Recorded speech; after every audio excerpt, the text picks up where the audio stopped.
Assalamualaikum warahmatullahi wabarakatuh. Perkenalkan, nama saya Asyifa Sahla Zeber dari Prodi Keuangan Daerah dengan NIM C025022. Pada kali ini saya akan mempresentasikan materi dengan judul Sistem Pemungutan Pajak di Indonesia, Stelsel, Kendala, Perlawanan, dan Penggolongan Pajak. Yang pertama ada stelsel dalam pemungutan pajak, yaitu ada 3. Yang pertama, real stelsel, yaitu suatu sistem pengenaan pajak yang didasarkan pada penghasilan sesungguhnya yang diperoleh wajib pajak dalam 1 tahun pajak. Yang kedua, fiktif stelsel, yaitu suatu sistem pengenaan pajak yang didasarkan pada suatu anggapan yang didasarkan pada undang-undang perpajakan yang bersangkutan. Dan yang terakhir ada stelsel campuran, yaitu suatu sistem pengenaan pajak di mana awal tahun dipungut berdasarkan fiktif stelsel dan akhir tahun ditetapkan dengan real stelsel. Lalu kendala dalam pemungutan pajak. Kendala dalam pemungutan pajak kabupaten dan kota disebabkan karena kurangnya kesadaran wajib pajak. Hal ini mengakibatkan kurangnya penerimaan kas negara yang disebabkan karena lemahnya penegakan hukum berupa pengawasan dan pemberian sanksi yang belum konsisten dan tegas.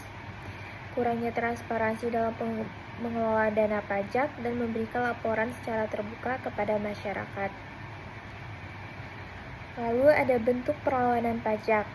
Ada 2, yaitu pertama perlawanan pasif, yaitu berupa hambatan yang mempersulit pemungutan pajak dan mempunyai hubungan erat dengan struktur ekonomi. Dan yang kedua, perlawanan aktif, yaitu meliputi semua usaha dan perbuatan yang dilakukan oleh wajib pajak dengan tujuan untuk menghindari pajak. Lalu ada pihak yang terkait dalam perpajakan. Pertama adalah negara sebagai organisasi politik yang mengatur penyelenggaraan kehidupan bermasyarakat, berbangsa, dan bernegara. Pihak kedua adalah badan atau lembaga institusi yang melaksanakan kegiatan usaha sebagai pendukung roda perekonomian dalam sebuah negara, baik badan atau lembaga atau institusi milik negara maupun badan atau lembaga atau institusi milik swasta. Lalu pihak ketiga adalah warga negara atau perorangan yang bekerja atau berusaha sehingga memperoleh penghasilan.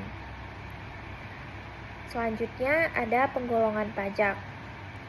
Menurut golongannya ada pajak langsung dan pajak tidak langsung. Pajak langsung yaitu pajak yang harus dipikul sendiri oleh wajib pajak, sedangkan pajak tidak langsung yaitu pajak yang dapat dibebankan atau dilimpahkan kepada orang lain. Lalu, menurut sifatnya, ada pajak subjektif dan objektif. Pajak subjektif yaitu pajak yang berdasarkan pada subjeknya, dan pajak objektif yaitu pajak yang berdasarkan pada objeknya. Menurut lembaga pemungutnya, ada pajak pusat dan pajak daerah. Pajak pusat yaitu pajak yang dipungut oleh pemerintah pusat dan digunakan untuk membiayai rumah tangga negara.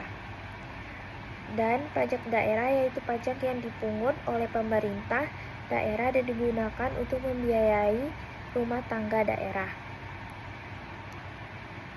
Kesimpulannya, stelsel pemungutan pajak terdiri dari real stelsel, fiktif, dan campuran.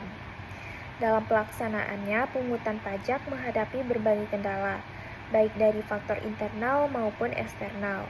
Perlawanan pajak dapat terjadi secara pasif maupun aktif. Sistem perpajakan melibatkan berbagai pihak seperti wajib pajak, fiskus, dan pemerintah. Pajak juga dapat digolongkan berdasarkan golongan, sifat, dan lembaga pemungutnya. Baiklah, hanya itu yang dapat saya sampaikan. Saya tutup dengan wassalamualaikum warahmatullahi wabarakatuh.